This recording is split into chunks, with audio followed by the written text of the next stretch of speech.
Hey, welcome back to the channel. My name is Keith and I'm sure glad you stopped by today. In today's video, I'm going to show you how you can fix joystick drift on your Xbox One controller. So the problem we're having is primarily with our left analog joystick here. This is the one you use to move around when you're playing video games. This is the joystick you're using to select things when you're in the home screen. It's so bad that we can power on our Xbox, don't even touch this, and it's all over the place, just selecting stuff, moving. So then when you get in the game, you can't even control anything because this is doing its own thing. So in today's video, I'm going to show you a no cost, easy fix that you can do at home yourself with some simple tools to get this problem resolved. And there are a number of techniques that people use to fix this. I'm going to show you the easiest thing that we found that worked for us. Let's dive in. So next step, we're going to have to disassemble this controller, and we're going to be focusing on this left joystick. Remember, this is the one that's drifting on us and giving us some issues. So in order to implement this fix, we're going to have to access what's called the joystick module. And in order to do that, there are going to be a total of 5 fasteners on the back of this controller we're going to have to remove, and it's going to be a T8H torque security bit. I'll drop a link down below if you need this tool, but that's what we're going to need and use to remove the 4 fasteners on the back. Let's pop off our battery cover, and underneath this label you see here is where one of the fasteners is going to be. So you're going to need to get you something to pierce a hole in that label so that you can access that fastener.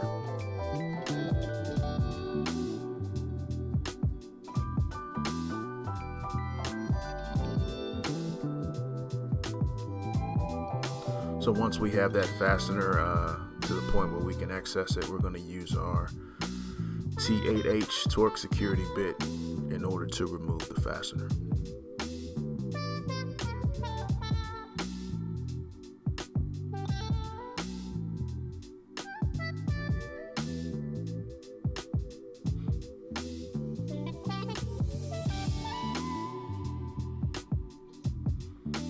Set this fastener off to the side. Remember to keep all these together so that you don't lose any of your screws, and it's going to make it easier for you to assemble it later on. Next, we're going to have to pop off these plastic covers for our grips here. The thing that worked best for us is get you a small, maybe pocket screwdriver, and stick it in there and just turn ever so slightly to crack it open just a little bit. And once you do that, you can get your fingers in there and pull them off the rest of the way.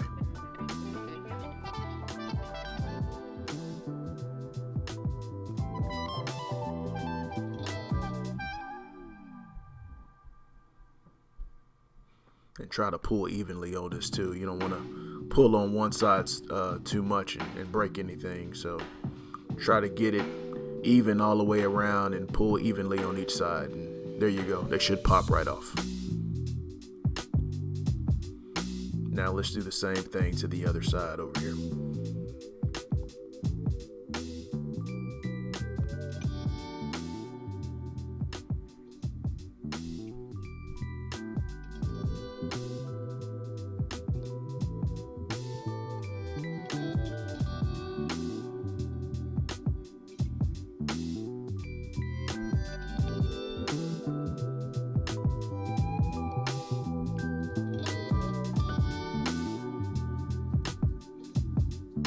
So now that we've got both of our grips removed on each side, there are going to be a total of 4 fasteners remaining we have to remove. There's going to be 2 on each side, the left and the right.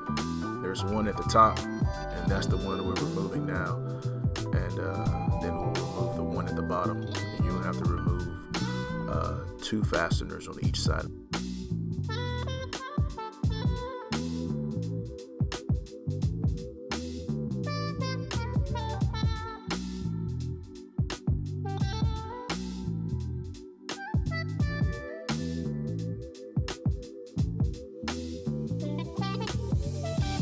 So now let's go for these bottom ones.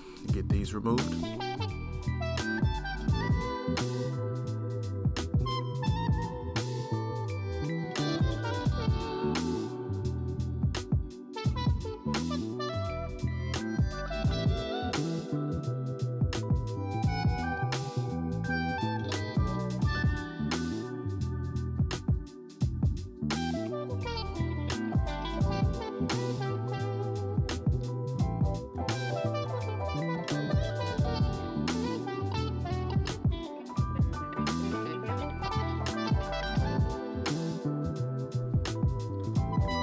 we've got that fastener out. And again, let's set this over to the side so we don't lose it.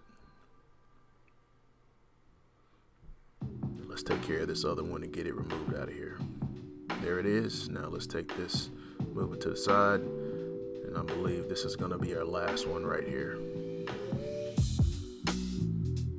Now with that removed, we can now disassemble our controller.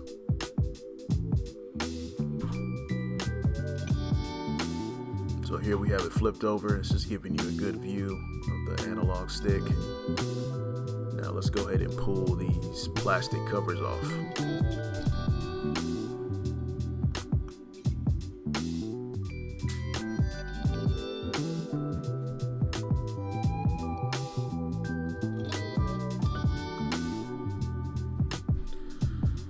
Now with our plastic cover removed, you see now the joystick module. That's that piece we're looking at there with the little gray plastic piece sticking up. And what the fix is that we need to remove that plastic retaining clip on the side, and that's what you see me trying to access. The problem is that as that retaining clip gets worn down over time, it starts to interfere with the joystick module. In order to remove that retaining clip, we took a small pocket screwdriver, and you're just going to pry away and pry up on that clip to get it out the way. And then taking us a pair of needle nose pliers and just getting it out of there.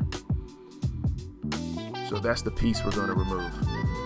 And you don't need that piece. Once we put the cover back on, it's going to be able to keep that joystick module in place. So you don't need to have that retaining clip in there.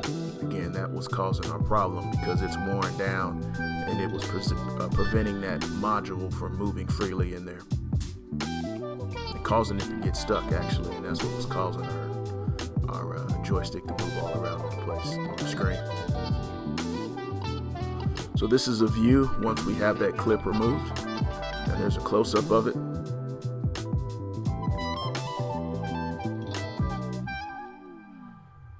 So now it's time to reassemble the controller and put everything back together. And once we do that, we'll head back upstairs and test this thing out.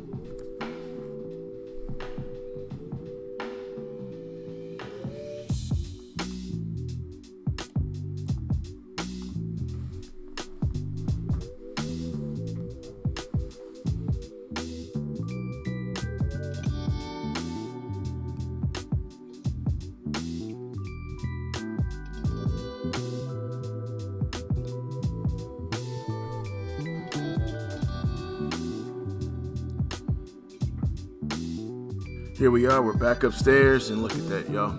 That's working the way it should. Working smoothly, no glitching, no hanging up, very responsive. So I think we're gonna call that a fix.